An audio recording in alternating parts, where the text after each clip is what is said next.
So, welcome everyone.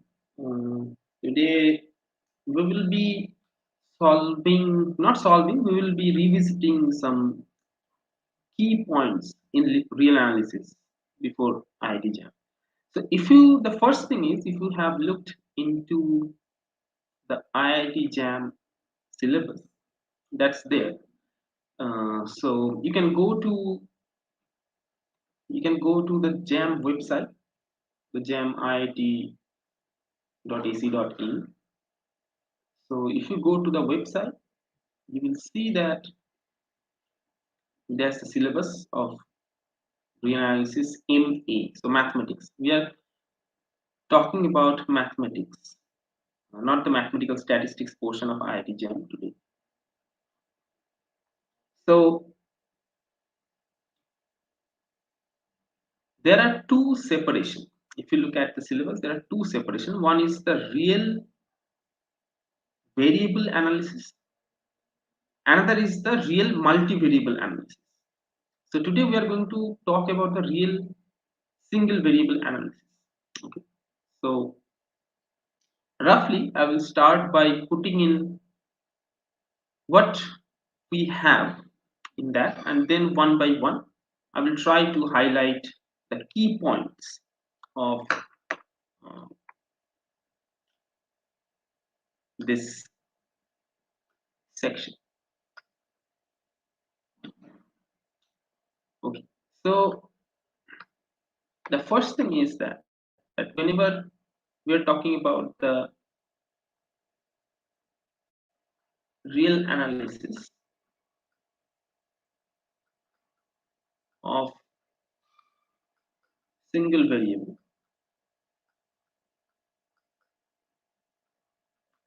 so roughly these are the things that we have in IIT JAM. So the first is sequences and series. Then we have limit, continuity, and differentiability. And lastly, we have Riemann integration with properties.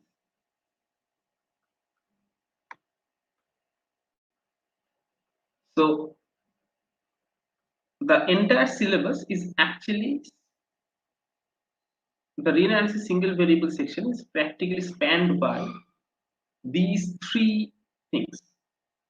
If you look at it, so we will hit each of these chapters at its key points, and I will try to make this video a little bit compact and a short lecture type session, so that once you go through it before the exam, it kind of contains all the things that you need, but also not too much of description. So first, let us start with sequences.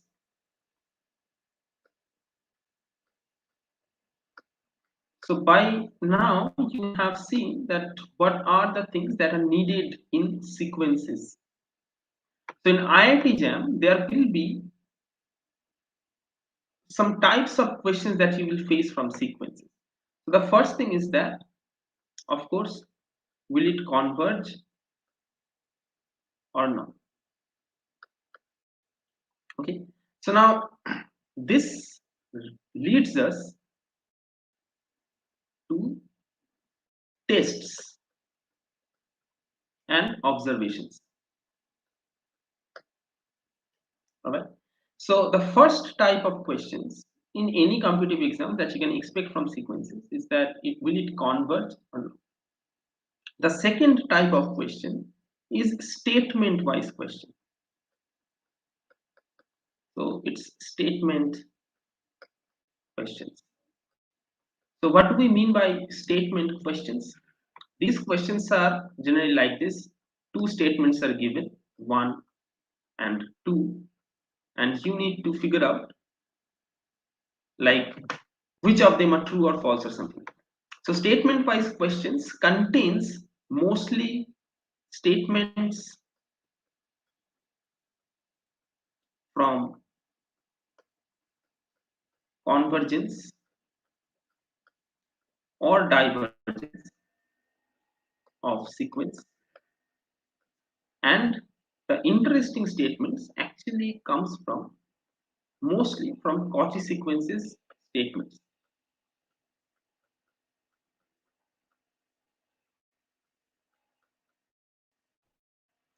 Okay, so how to deal with both of these type of questions, right? So for this, if we want to revisit, so we all know that if we have a sequence, then there are three ways that there are three things that can happen. So first of all, a sequence can converge. Second, it can diverge. Third, it can oscillate. Okay. So whenever I am saying divergence, I'm making sure that it is either tending to minus infinity or plus infinity. Okay. So now the convergence of sequences, the key things that you should remember to understand convergence of sequences, you need to revisit some of the inequalities that you have learned throughout your undergraduate level and your plus 2 level. So first of all, inequalities are needed. So what are those inequalities that you want to revisit? First thing is triangle inequality. That is both the versions. That if you have this is less than or equals to mod x plus mod y. And if you have this, then this is greater than equals to mod x minus 1. Okay. So these two things are very crucial because in convergence of sequences, you have Cauchy sequences and stuff like that. So most of the time, you will be dealing with mod of x minus y type of sequences always. The second inequality is the AM GM inequality. So in IIT JAM, you do not need the HM part, but if you want to remember, like what is the harmonic mean, it's all power to you. But mostly, you will require AMG. Okay, so what is AMGM? So it's practically AI by N, I equals to 1 to N. This is greater than or equals to product of AI whole to the power 1 by N. And this is when I'm actually talking about positive numbered sequences. Okay, 1 to N. So AMGM, you know, like it cannot be done for negative numbers because then we will have complex variables. So then lastly, what you need is Cauchy-Schwarz inequality, CS inequality. Okay, so CS inequality is, you know, that if I have AI BI, so then this is less than or equals to summation of AI square half into summation of BI square half. So you can write AI BI whole square is less than equals to summation AI square summation BI square. So these three inequalities are very important. So please give it a read before going into the exam hall. So now once these three things are established, you have gone through these three inequalities. The first thing that you need in the convergence of sequence, it is the sandwich theorem or the squeeze theorem.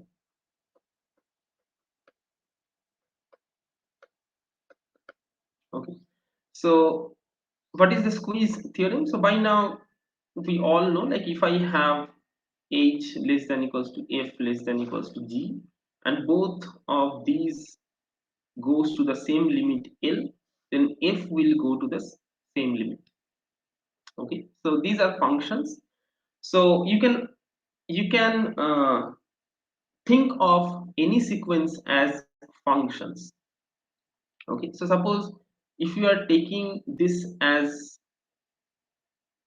a sequence of real number, then you can actually think of it as a function.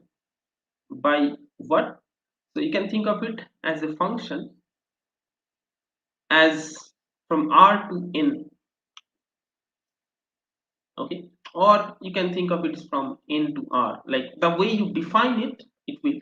So the fact is, suppose in the range space you have x, y, z, and so on and so forth. So now how you define the function, that you suppose f of 1 has gone to y, 2 has gone to z, f of 3 has gone to x. So the sequence, let's say the sequence uh, ln is L1. So now the function I am defining it as L. So L1 is nothing but L of 1. So which is your x. So that is how a sequence can be thought of as a function from n to r.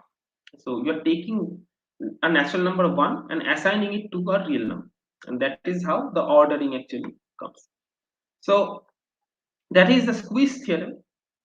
And the very important two tests are root test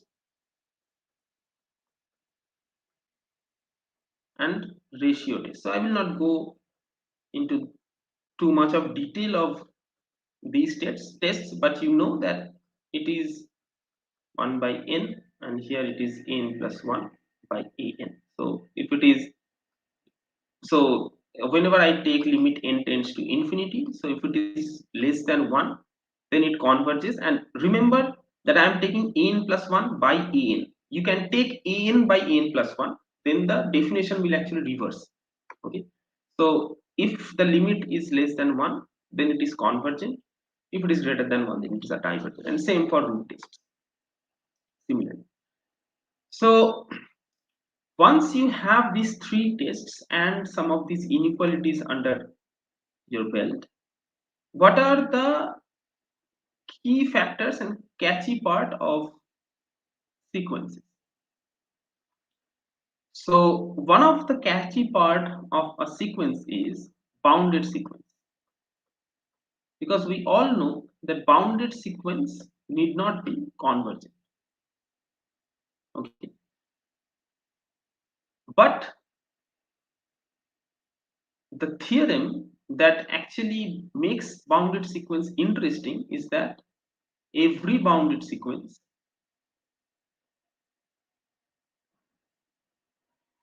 every bounded sequence has a convergent subsequence. So if you have some questions, you can just put it down in the comment section. I will try to answer those later after my presentation is kind of over. So just put it down in the comment section. Okay. All right. So every bounded sequence has a convergent subsequence. So this is the theorem that is very interesting. So this is theorem number 1. So what is the theorem number 2 that is interesting? So it is, if a sequence is monotonically increasing,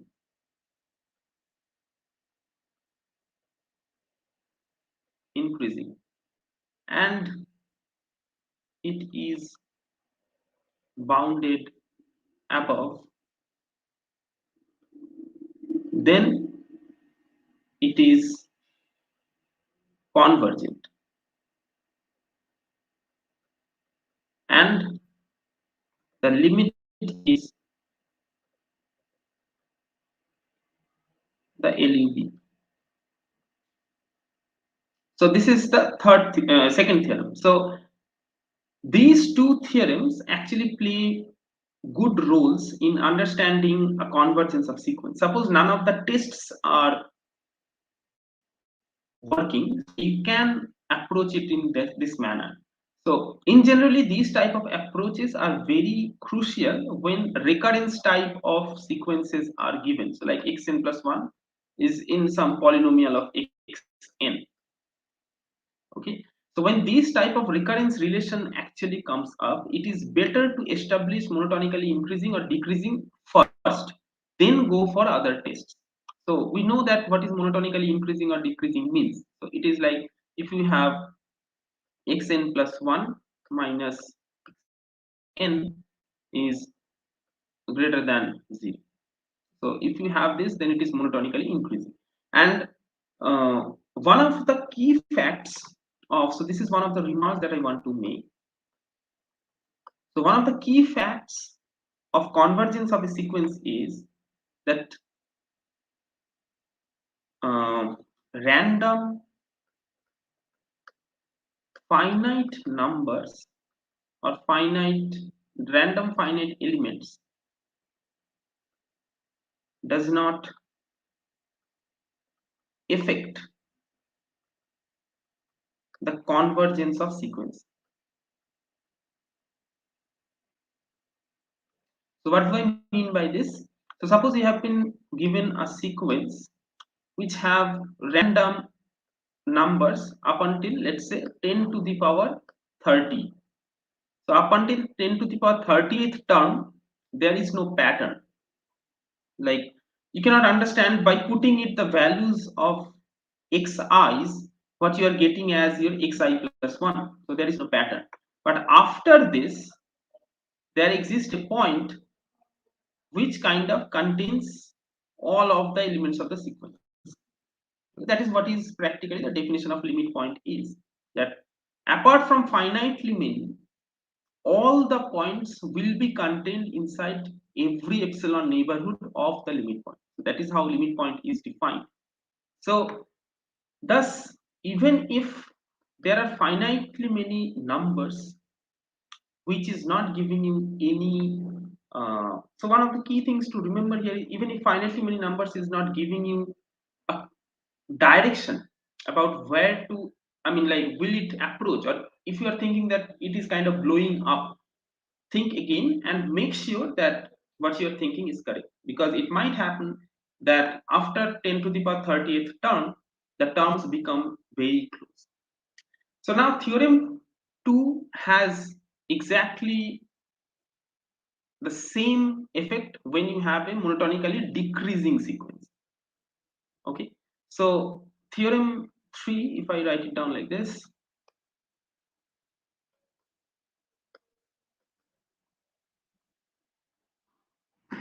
so if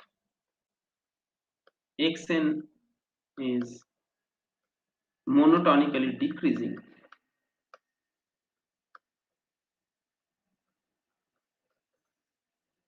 decreasing and bounded below, then it converges to the greatest lower bound.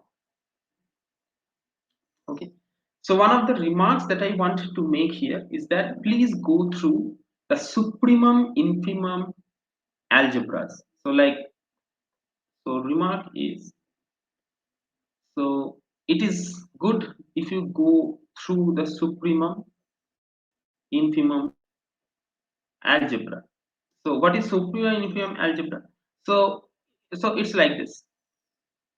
Like if you have two sets A and B, so what, so if I take A plus B, so let's say A plus B is the set that contains all the elements of the form x plus y, such that x belongs to A and y belongs to B. So then will this be greater than equals to or less than equals to supremum of A plus supremum of B? So these are the things that I am actually calling as supremum infimum algebra. Okay, so please go through these type. I mean, if you go through any standard book, you will see these things noted down. All right. So just have a look at the supremum infimum algebra. It might help you in some cases of convergence of sequences, because you know that a sequence is convergent only when the limit supremum and the limit infimum are same. Okay, so I will now pause a little bit and let's see if there is any question or queries.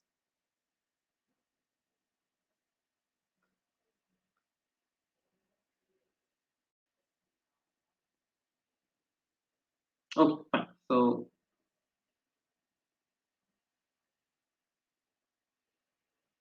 since there's no question, let's continue.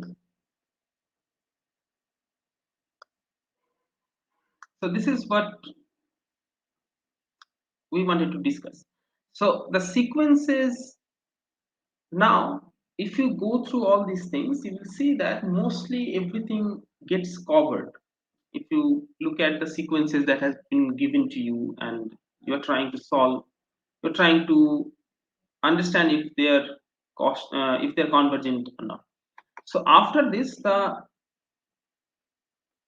very important part is the Cauchy sequence.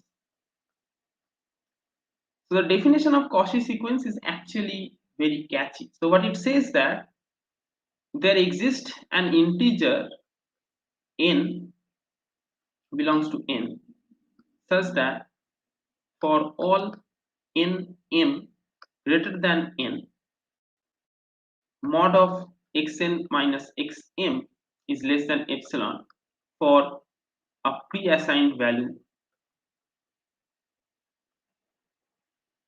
epsilon less than 0. So this is what Cauchy sequence is. I mean, if I want to write it shortly but properly. So you might face yourselves some problems where they twist these statements in their own way. So they twist these statements by saying it. What I mean is that if they have given you some contra positive, contra negative statement of these, and they have written like which one of them is positive. So for this, you need to understand the definition of Cauchy sequence very clearly. So as you can see that this, I can also write it as xn plus 1 minus xn as well. Okay, because at some point m or n, one of them has to be greater than other, right? Otherwise this is 0. So xn plus 1 minus xn can be also replaced in the Cauchy sequences definition. Now, one of the things to remember is that Cauchy sequence in R is always convergent, and the converse is also true.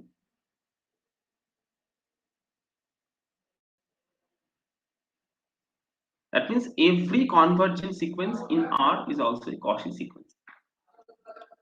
Okay, but the fact is Cauchy sequence in general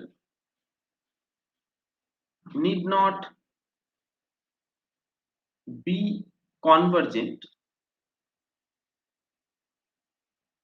on the field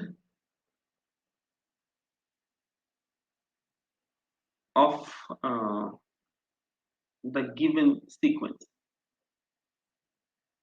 So what do I mean by on the field of the given sequence? This is a little bit vague on mathematical terms, but I will try to make you understand what's happening here. So suppose if you take a Cauchy sequence in Q, now we all know that Q is not complete,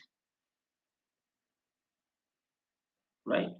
So why Q is not complete? Because not every Cauchy sequence is in Q is convergent. So that is the reason that Cauchy sequence in R is always convergent. It is always written like this because a there is a property of real numbers which makes the real numbers a complete. I mean, that is the completeness axiom. Okay, but Q is not complete. So that is why if you look at the sequence of root 2. So I will write the sequence like this: 1.4, 1.41, 1.414, and it goes on like this. We all know that it converges to root 2. So yes, it is a Cauchy sequence, but it is not convergent in Q. That is what I mean by need not be convergent on the field of the given sequence. So this is convergent in R, but this is not convergent in Q because root 2 is not in Q. So please keep an eye out where you are using the Cauchy sequence. With what is the field that has been given to you? Are you working over R or working over some subsets of R, and you are trying to prove convergence in that subset? So that might be key sometimes. Okay, so if this is done, so this is roughly the sequence part. So if you have gone through, if you go through these, then most of the sequential sections will be covered, okay, from IIT JAM. So after this we come to series. So series is something that is very fascinating, but at the same time it might be very tricky as well. So just like sequences, in series we have convergence, divergence, and oscillating, just like sequence. Now most of the time you will be given a series with all positive real numbers.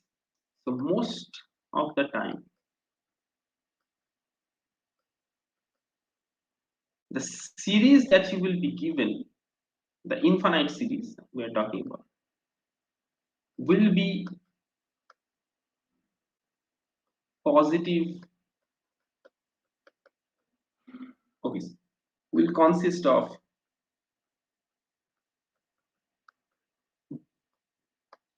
positive real numbers. Okay, so this will consist of positive real numbers. So most of the cases, so that is why understanding sequences gives you a very good understanding of the series. So suppose you have this. So let's say for all I belongs to n, ai is greater than or equals to 0. Okay. So then convergence of ai is equivalent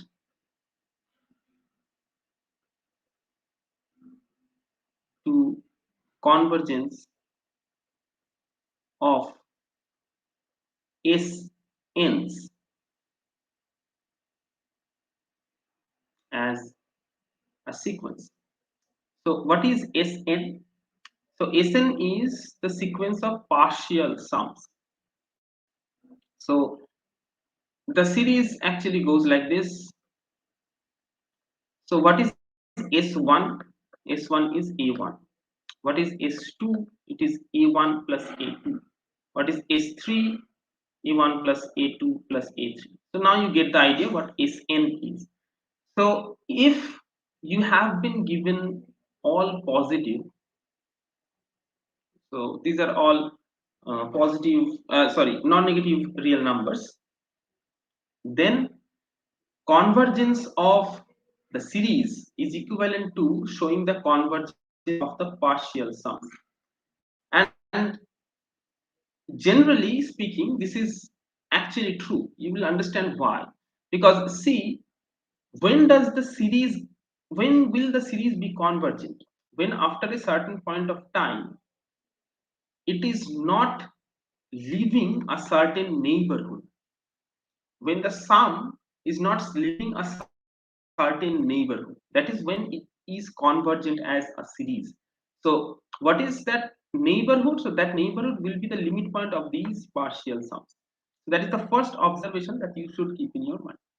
Now in convergence of series there are tests. Okay, so one of the tests that you should always remember is the limit comparison test. So there are many tests. Like uh, if I want to go through all those tests, it might even take an entire session.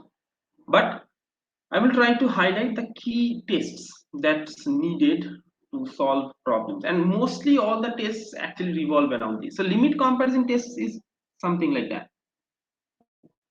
So if UN and VN are two series of positive real numbers, and limit n tends to infinity, UN by Vn is equals to L. Okay.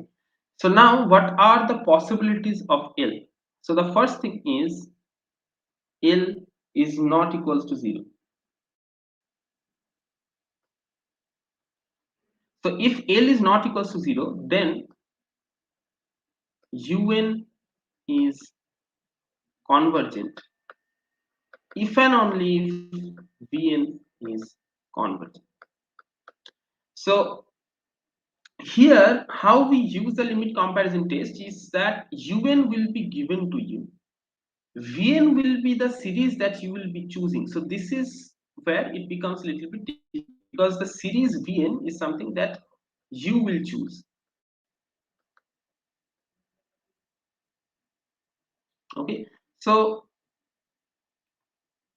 the fact is that, let's say if you want to, I mean, I will just keep it short with a very simple example, but with these tests many big problems can be solved. So suppose you want to show this is convergent or not, and you know that what this is, kind of.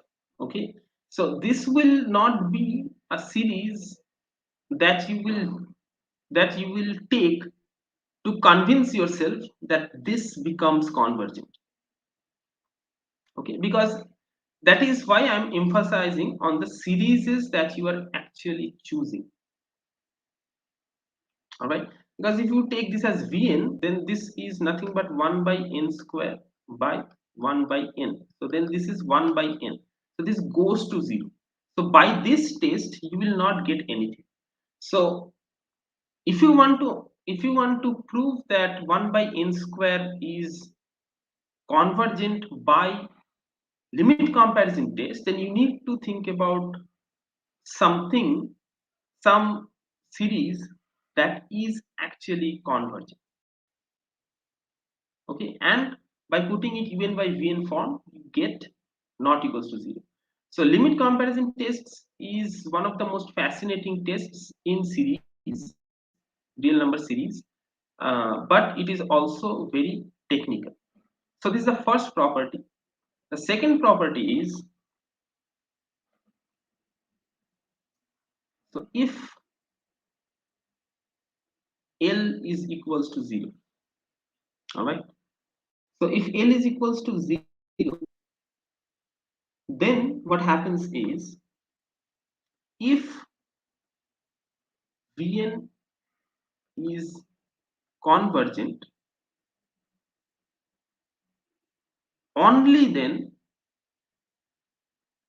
UN is convergent. So so in this case, you know that this is divergent, right? So you cannot use 2. So to use 2 properly, you need to come up with a convergent sequence which will make sure that your UN is convergent. All right, so this is P implies Q. There is no if and only, but this is if and only. And the third part is when your limit actually shoots to infinity. So if this is infinity, then if Vn is divergent, only then Un is divergent. So these are the three things that you need in limit comparison test. Okay, and you will see that in every IIT JAM paper there will be a question of limit comparison test. I mean, which you can actually solve by using limit comparison test. So it's better if you look back to the exercises of the books that you have seen and go through these properties for each of them. All right. So after limit comparison test, one of the key things to remark is if summation un is finite, then limit n tends to infinity, un has to be 0. Okay, but not the converse. So we all know that the converse is not true. That if limit un is equals to 0, then summation over un is convergent. That is not true, but this is true. So with this is first, and the second thing to remember is the p series. So what is the p series? So the p series is 1 by n to the power p. So where p is greater than 1. Okay, so this p series for p greater than 1 will always be convergent. So sometimes what happens is that you will be given things like this, like let's say n plus n square. So but this you already know that 1 by n plus n square is less than equals to 1 by n square. So this summation will always be less than equals to this summation. Now this is convergent, hence this will be convergent. Okay, so this is just comparison test in series.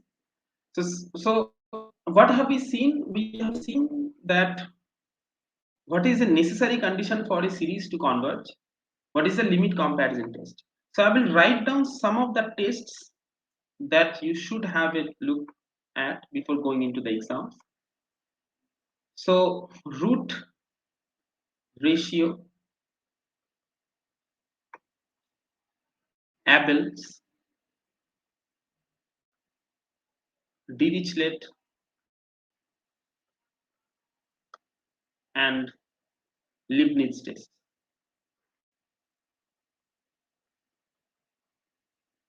So root ratio is practically the same as you have seen in sequences. So the Abel's and Dirichlet tests deal with series of this form, a n b n, n equals to 1 to infinity. So what in both of them they have a little bit a slight different hypothesis. In Abel's test, the series, so in both the cases, in both Abel's and Dirichlet's case, you will be given a series an and you will be given a sequence bn. Okay, so in Abel's case the series becomes convergent, but for Dirichlet case convergence is not needed, only bounded is kind of only boundedness kind of suffices, and there is a condition on monotonically increasingness of bn's as well. So if you go through Abel's and Dirichlet test, you will understand that how important these tests kind of are, because here sometimes you will be given series of the form n into bn type. So from there, you need to figure out what is this. So I'm writing it like this because to be able to apply Dirichlet or Abel's test, you need a series n and you need a sequence bn. Okay, and the Leibniz tests is for alternating sum minus 1 to the power n a n. So what Leibniz tests tell you is that if you have been given a series of alternating sum, then this converges if mod of n is monotonically decreasing.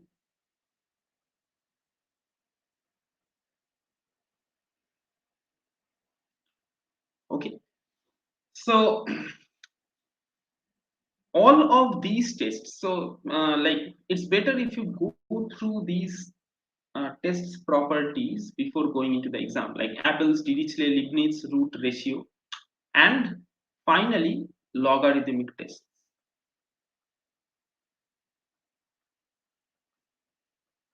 Okay, so if, I mean, it might not, it's not needed, but if you have time, you should look at the integral tests as well, because integral test is a little bit tricky, but it might solve some of the very hardcore problems. But generally speaking, if you do not have that much time, root ratio, Dirichlet, Abel, and limit comparison test should suffice. So by logarithmic tests, you can actually think about series like this. You will see these type of series given again and again in IIT JAM. So if you know logarithmic tests, these type of series can be computed by the comparison tests as well. But if you know logarithmic tests, then it's better. Okay, so this kind of uh, concludes the sequences and series part for the revisiting purpose. So let's see if there is any questions. Okay, no.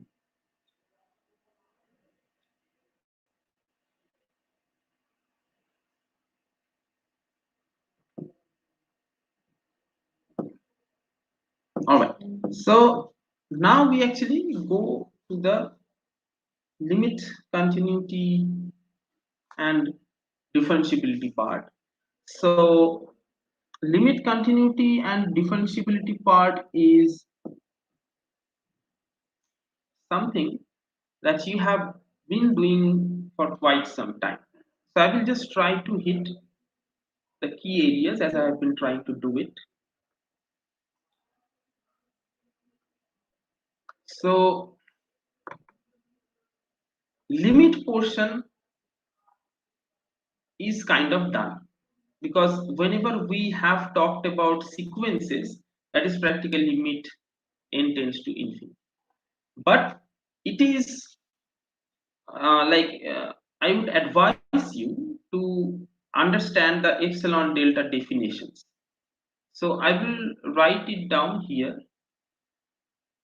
So what does it mean to be x tends to x naught if of x equals to L? So epsilon delta definition means that for every epsilon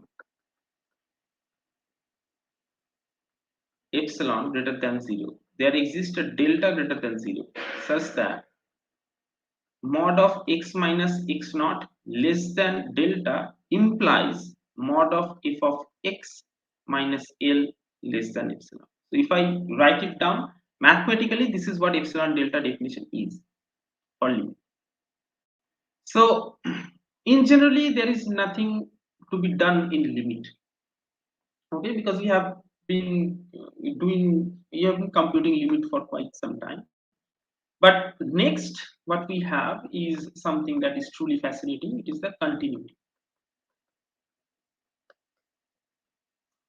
So continuity, what are the properties? So just like uh, limit, we have the epsilon delta definition of continuity. This is the first definition. Second definition is the limit definition. So what do I mean by limit definition? At x naught, a function is continuous if and only if of x equals to x naught. Okay, so f of x equals to f of x naught. All right, so that is what two definition that we have, but it is very crucial that you remember the general definition of continuity. So general definition of continuity whenever we are dealing, so this holds for any topological spaces, but since we're in real number setup, so let's say this is our continuous if and only for every open or closed subset of R, if inverse, so every open or closed subset, let's say V of R, if inverse of V is open or closed. Okay, so this is a statement of I mean, why these type of statements are important. So let's say that you have been given a set Z where this is the collection of x such that f of x equals to g of x, and you have been asked is this Z set closed or open, kind of like that.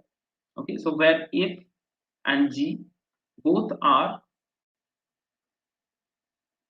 continuous function from a subset of R to R. They both are continuous. So this Z set, as you can see, is nothing but the set of f minus g inverse of the singleton 0.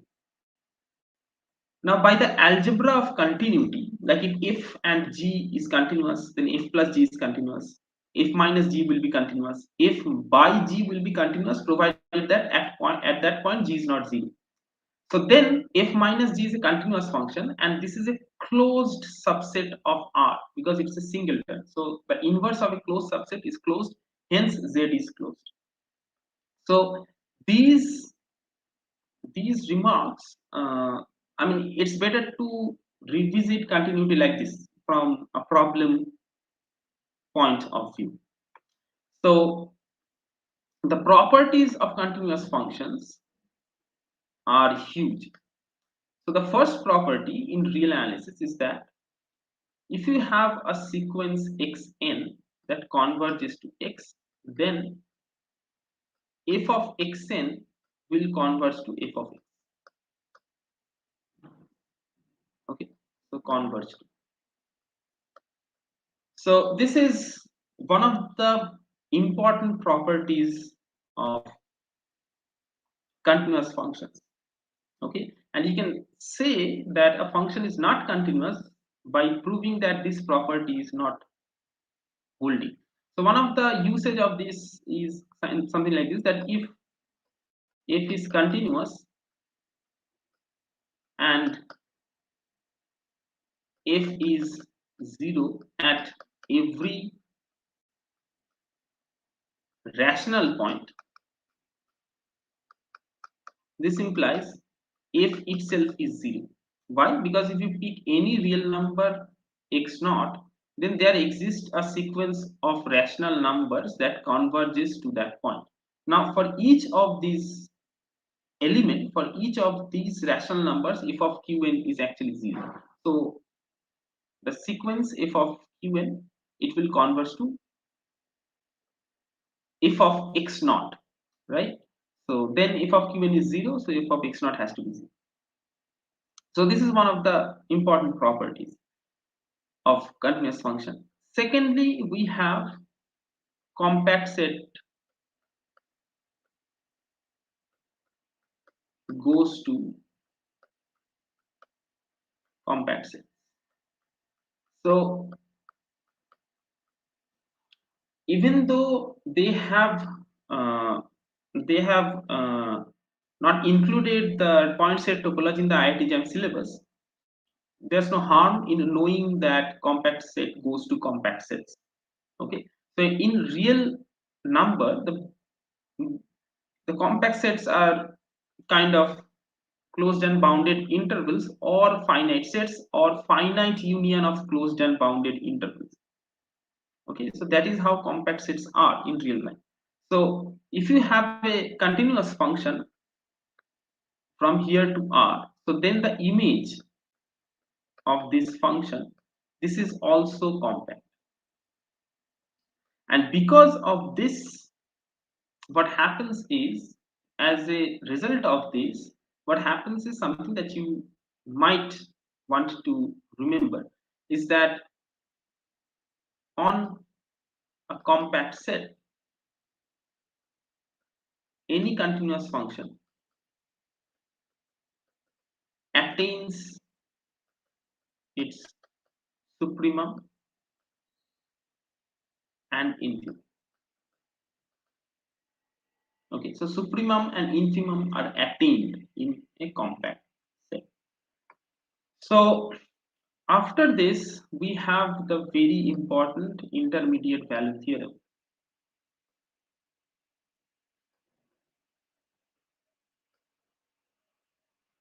So I will not go into the statement of the intermediate value theorem that you all know. I mean, roughly speaking, if the signs are different, there must be a root inside. That is what intermediate value theorem tells you. Okay. So one of the usage of 2, so let's say one of the applications of 2 is something like this.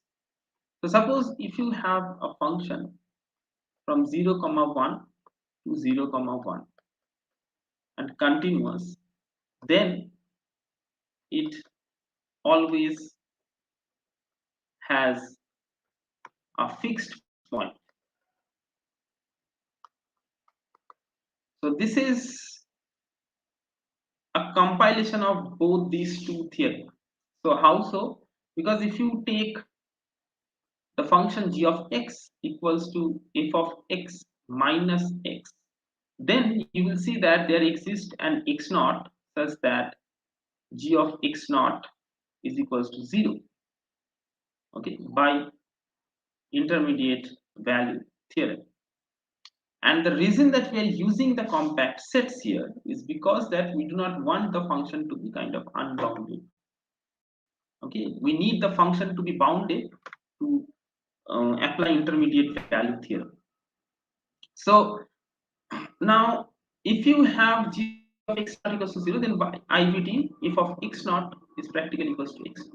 Now, in last year's IIT JAM question, you will see that there was a question given like this: if f composed with f is equals to f, then what can you say about this? X belongs to 0 comma 1, such that f of x equals to x. So this was the problem in IIT 21. Okay, this last year. So they said that will this be an interval or not an interval and stuff like that, provided that the function was given to be 0 to 1, 0 to 1 continuous, and f of f is this. So this turns out to be an interval, but the core idea behind this was intermediate value theorem and the boundedness of continuous function. So if you look at it, that f of x is always f of x. So if you pick any x between 0 comma 1, then f of x belongs to ef. Okay, because you can see f of x is equals to f of x. So just take any point x naught and take f of x naught to be some y naught. So then you know that f of y naught is equals to y naught. This implies y naught is in f, and by this, by repeating this process and by using intermediate value theorem, you prove that this is an interval. This was a very good problem in last year's IIT. So one of the properties of continuity that that is very crucial is that over compact sets, any continuous function is uniformly continuous. So what do I mean by an uniform continuous function?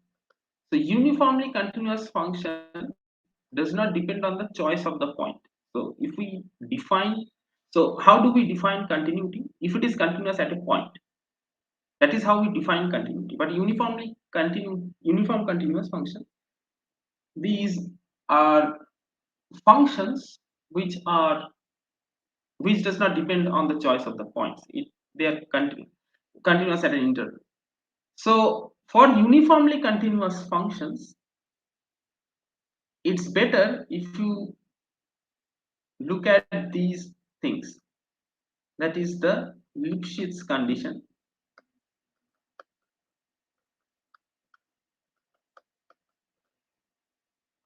sequential condition, and extension theorem. So I will talk about, so Lipschitz condition is what? So if you have been given a continuous function that satisfies this property, so then if f is continuous, then f is uniformly continuous. So this is what is called as the Lipschitz property.